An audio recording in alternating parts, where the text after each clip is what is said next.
Hi, I'm Dr. Emily Carter. A few weeks ago, a 49-year-old patient sat across from me and said something I hear almost every day. Doctor, I fall asleep just fine, but I wake up at 3 a.m. almost every night, and once I'm awake, my mind starts racing. She wasn't anxious during the day. She wasn't drinking excessive caffeine. Her blood tests were normal, but her sleep was broken. And here's what most people don't realize. Waking up at 3 a.m. is rarely random. It's not just stress, it's not just age, and it's not just light sleep. Very often, it's your body sending a signal. Tonight, I want to explain what that signal might mean. We're going to talk about cortisol, blood sugar, the liver, hormones, nervous system activation, inflammation, alcohol, late meals, and why this becomes more common after 40. This is not a quick fix video. This is a deep explanation of what's happening inside your body when you wake up in the middle of the night, especially around 3 a.m. And by the end, you'll understand whether your body is reacting to stress, metabolic instability, or something else entirely. Let's begin with something important. Why 3 a.m.? It's interesting, isn't it? Most patients don't say, I wake up at random times. They say 2:45, 3:10, between 3 and 4. That window is not arbitrary. Between approximately 2 a.m. and 4 a.m., your body transitions hormonally. Your cortisol, often called the stress hormone, begins its natural rise in preparation for waking. This is called the cortisol awakening response. In a healthy rhythm, cortisol rises gradually toward morning, helping you wake up around 6 or 7 feeling alert. But if your nervous system is already stressed, if your blood sugar drops too low, if inflammation is elevated, if your liver is overloaded, that natural rise can become exaggerated, and when cortisol spikes too early or too sharply, it wakes you up, your eyes open, your heart may beat faster, your mind becomes active. Not because something external happened, but because internally your body sensed instability. After 40, this system becomes more sensitive. Hormonal shifts affect cortisol rhythm, insulin sensitivity changes, sleep architecture becomes lighter, which means your body is less tolerant of internal fluctuations. So let's talk about the first major cause, blood sugar instability, even if you don't have diabetes, even if your fasting glucose is normal. You can still experience nighttime glucose fluctuations. Here's how it works. If your dinner contains a high amount of refined carbohydrates or sugar, your blood glucose rises. Insulin rises to lower it. Sometimes that insulin response overshoots slightly. Your blood sugar drops. During the day, you might just feel tired. At night, it's different. When blood sugar drops during sleep, your brain sees it as danger. The brain requires glucose to function. If levels fall too low, even temporarily, the body activates a protective response. It releases cortisol, adrenaline, glucagon. These hormones raise blood sugar quickly, but they also wake you up. And this is the part many people miss. You may not feel low blood sugar. You just wake up. And once cortisol and adrenaline are circulating, your mind becomes alert, sometimes anxious, sometimes restless, sometimes thinking about things that didn't bother you during the day. If this happens occasionally, it's normal. If it happens most nights, it's a pattern, and it's often metabolic. Now here's where age matters. After 40, insulin sensitivity gradually declines. That means glucose regulation becomes less smooth, which means nighttime drops become more likely.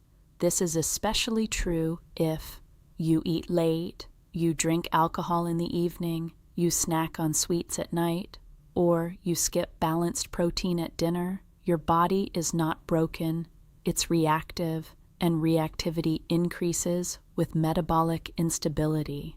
But blood sugar is only one part of the story. Let's go deeper. Cortisol itself. Cortisol is often misunderstood. People hear stress hormone and assume it's something negative. But cortisol is essential. It regulates blood pressure, blood sugar, immune activity, inflammation, and your sleep-wake cycle. In a healthy rhythm, cortisol is lowest around midnight. Then it slowly rises between 2 a.m. and 6 a.m. That rise prepares you to wake up. But here's what I see very often in my clinic. People living in chronic low-level stress, not dramatic trauma, just constant mental load, work pressure, financial worry, relationship tension, caregiving, aging parents, health concerns. When stress becomes chronic, cortisol patterns flatten or shift. Instead of a smooth curve, you get irregular spikes. So at 3 a.m., instead of a gentle rise, your body may produce a sharp surge, and that surge wakes you up. You might not feel stress during the day, but your nervous system remembers everything. After 40, this becomes more common because hormonal buffering decreases. In women, estrogen fluctuations affect how cortisol interacts with the brain. In men, gradual testosterone decline can increase vulnerability to stress activation. This doesn't mean something is wrong. It means your stress tolerance bandwidth narrows slightly with age, and when combined with unstable glucose, the effect compounds. But cortisol alone doesn't explain everything. Let's talk about another organ that plays a surprisingly important role at 3 a.m. Between 1 a.m. and 4 a.m., your liver is metabolically active. It performs several important tasks: regulating glucose release, detoxifying metabolic byproducts, processing alcohol, managing hormone breakdown. If your liver is overloaded, not diseased, just overloaded, this process becomes less efficient. Common overload factors: regular alcohol consumption, high sugar intake, fatty liver, late heavy dinners, chronic medication use. When the liver struggles to regulate nighttime glucose properly, blood sugar dips become more likely, and we're back to the stress response. But there's another layer. The liver also helps regulate histamine breakdown. Elevated histamine can contribute to nighttime waking. Some patients describe waking with warmth, slight racing heart, mild restlessness. Sometimes that's cortisol. Sometimes it's histamine imbalance. And histamine regulation becomes more fragile with age. Now, I want to be clear. This does not mean everyone who wakes at 3 a.m. has liver disease. It means metabolic load matters. If you drink wine every evening, even moderately, your liver prioritizes alcohol metabolism overnight. That changes glucose regulation, and it increases the chance of waking between 2 and 4 a.m. Alcohol might make you fall asleep faster, but it fragments sleep architecture. Which brings us to something else very important. Many people tell me, I sleep better with a glass of wine. What they usually mean is, I fall asleep faster. Alcohol is a sedative, but sedation is not restorative sleep. Alcohol suppresses REM sleep in the first half of the night. As your body metabolizes it, usually around 3-4 hours later, rebound activation occurs. Your nervous system shifts from sedation to stimulation. This often aligns exactly with 3 a.m. You wake up, sometimes warm, sometimes slightly anxious, sometimes wide awake. Even small amounts can do this, especially after 40, because alcohol metabolism slows with age. The same glass that didn't disturb you at 30 may affect you at 45. Now let's move to another major factor, hormones. This is where things become very individual. In women, perimenopause can begin in the early to mid-40s. Estrogen and progesterone fluctuate unpredictably. Progesterone in particular has calming effects on the brain. It enhances GABA activity, your brain's primary calming neurotransmitter. When progesterone declines, nighttime awakenings become more common, even without anxiety, even without hot flashes, just subtle restlessness. In men, testosterone gradually decreases over time. Testosterone also supports sleep depth. Lower levels can reduce deep sleep stages, which makes waking easier. Additionally, thyroid function, even within normal lab ranges, can influence nighttime alertness. Mild hyperthyroid tendencies can increase early waking. Mild hypothyroid patterns can cause fragmented sleep. This is why I always tell patients, don't assume 3 a.m. waking is psychological. It's physiological first, psychological second, and after 40, the body's hormonal orchestra becomes slightly more sensitive to disruption. But hormones and liver function aren't the only contributors. We still need to talk about inflammation and the nervous system itself. We don't usually think of inflammation as something that affects sleep, but it does. Low-grade chronic inflammation, the kind that doesn't cause dramatic pain, can quietly activate the nervous system. It increases cytokines, it influences cortisol, it alters melatonin signaling. After 40, inflammatory load often increases because of metabolic changes, higher stress exposure, reduced physical activity, poor sleep accumulation over years, gut imbalance. Inflammation makes your nervous system more vigilant, and vigilance and deep sleep cannot coexist. If your body feels internally on alert, even subtly, you're more likely to wake during light sleep cycles. And here's something important. Between 2 a.m. and 4 a.m., you naturally move through lighter sleep stages. If your nervous system is calm, you roll over and continue sleeping. If it's slightly activated, you wake up fully. This is why some people say, I don't feel anxious, but I wake up wired. It's physiological arousal, not necessarily conscious anxiety. Many people blame themselves.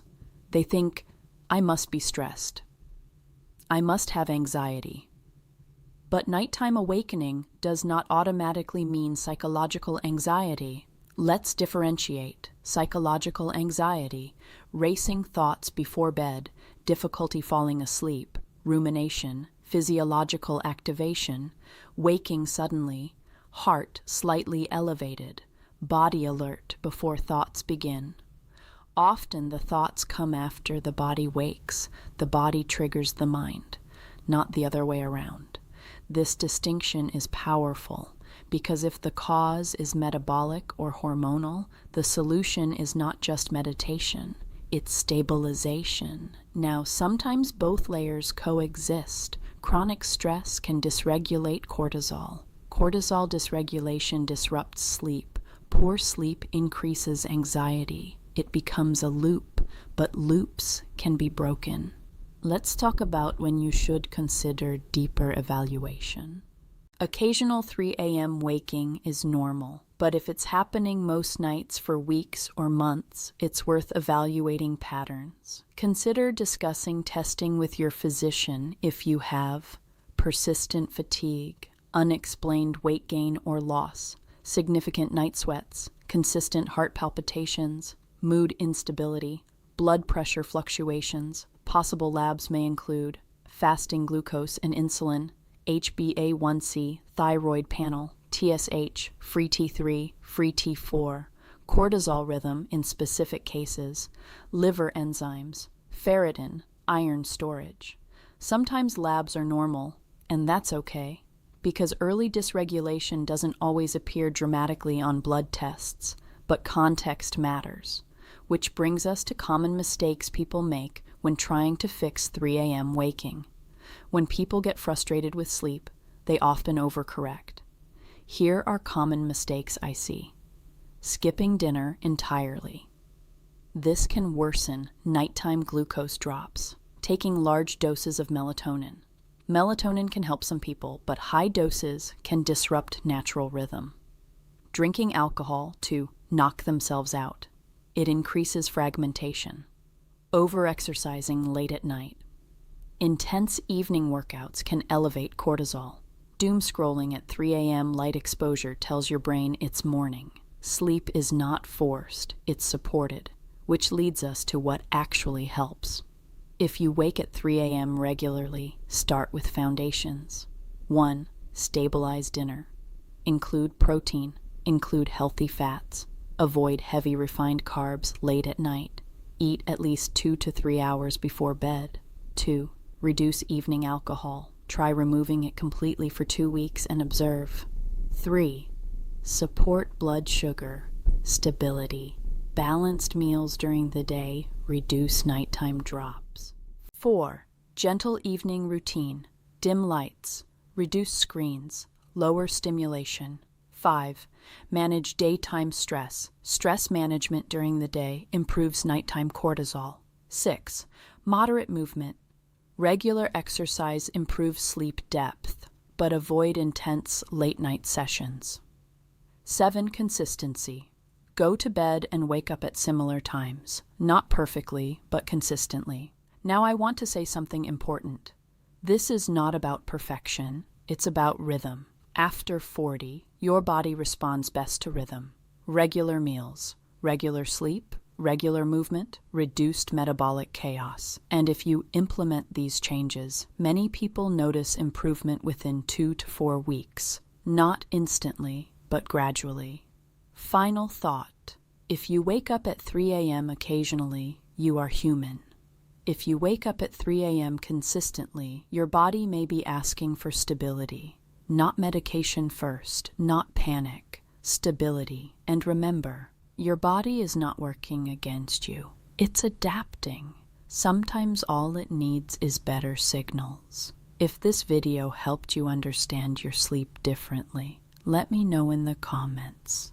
Do you wake up at the same time each night? Have you noticed patterns with stress, food, or alcohol? I read your experiences carefully because sleep is not just rest, it's regulation.